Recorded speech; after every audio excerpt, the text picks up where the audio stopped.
मंगल भौम प्रदोष व्रत कथा। स्कंद पुराण में वर्णित एक कथा के अनुसार प्राचीन काल में एक विधवा ब्राह्मणी अपने पुत्र को लेकर भिक्षा लेने जाती और संध्या को लौटती थी। एक दिन जब वह भिक्षा लेकर लौट रही थी तो उसे नदी किनारे एक सुंदर बालक दिखाई दिया जो विदर्भ देश का राजकुमार धर्मगुप्त था। शत्रुओं ने उसके पिता को मारकर उसका राज्य हड़प लिया था। उसकी माता की मृत्यु भी अकाल हुई थी। ब्राह्मणी ने उस बालक को अपना लिया और उसका पालन पोषण किया। कुछ समय पश्चात ब्राह्मणी दोनों बालकों के साथ देवयोग से देव मंदिर गई। वहां उनकी भेंट ऋषि शांडिल्य से हुई। ऋषि शांडिल्य ने ब्राह्मणी को बताया कि जो बालक उन्हें मिला है वह विदर्भ देश के राजा का पुत्र है जो युद्ध में मारे गए थे और उनकी माता को ग्राह ने अपना भोजन बना लिया था। ऋषि शांडिल्य ने ब्राह्मणी को प्रदोष व्रत करने की सलाह दी। ऋषि आज्ञा से दोनों बालकों ने भी प्रदोष व्रत करना शुरू किया। एक दिन दोनों बालक वन में घूम रहे थे, तभी उन्हें कुछ गंधर्व कन्याएं नजर आई। ब्राह्मण बालक तो घर लौट आया किंतु राजकुमार धर्मगुप्त अंशुमती नाम की गंधर्व कन्या से बात करने लगे। गंधर्व कन्या और राजकुमार एक दूसरे पर मोहित हो गए।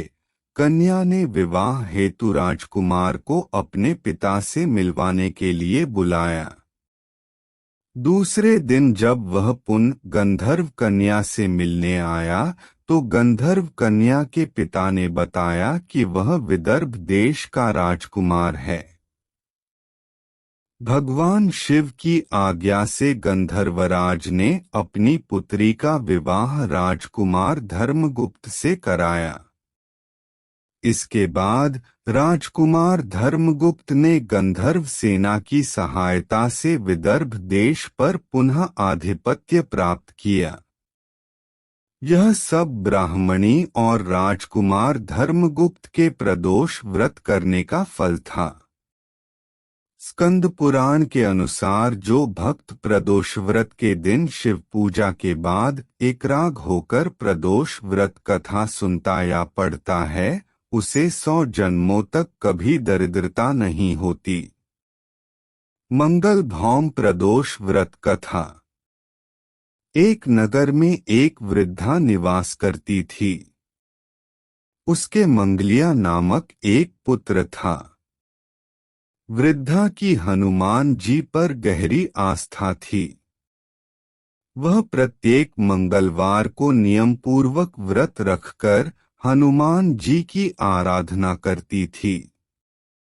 उस दिन वह न तो घर लीपती थी और न ही मिट्टी खोदती थी।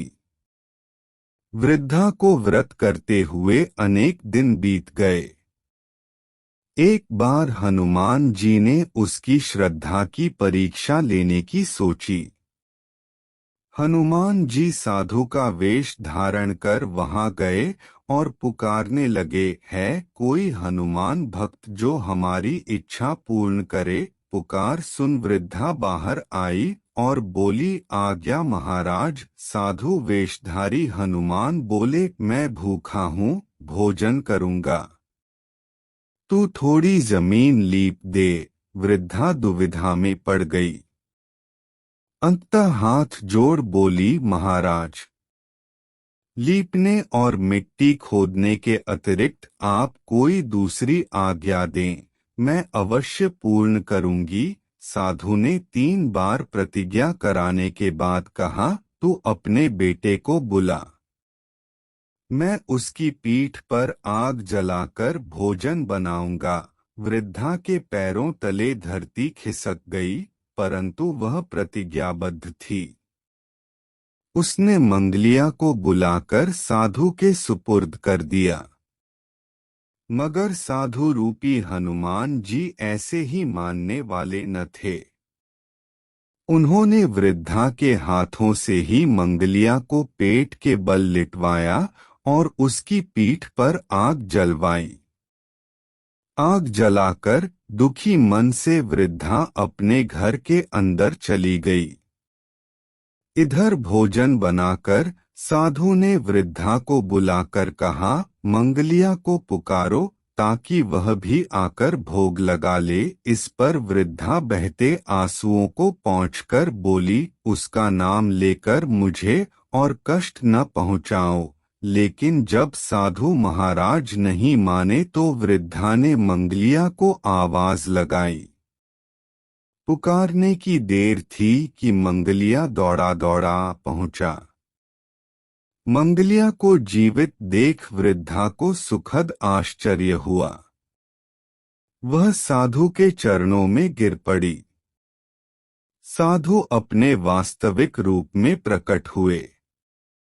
हनुमान जी को अपने घर में देख वृद्धा का जीवन सफल हो गया। सूत जी बोले, मंगल प्रदोष व्रत से शंकर, हनुमान भी रुद्र हैं और पार्वती जी इसी तरह भक्तों को साक्षात दर्शन दे कृतार्थ करते हैं।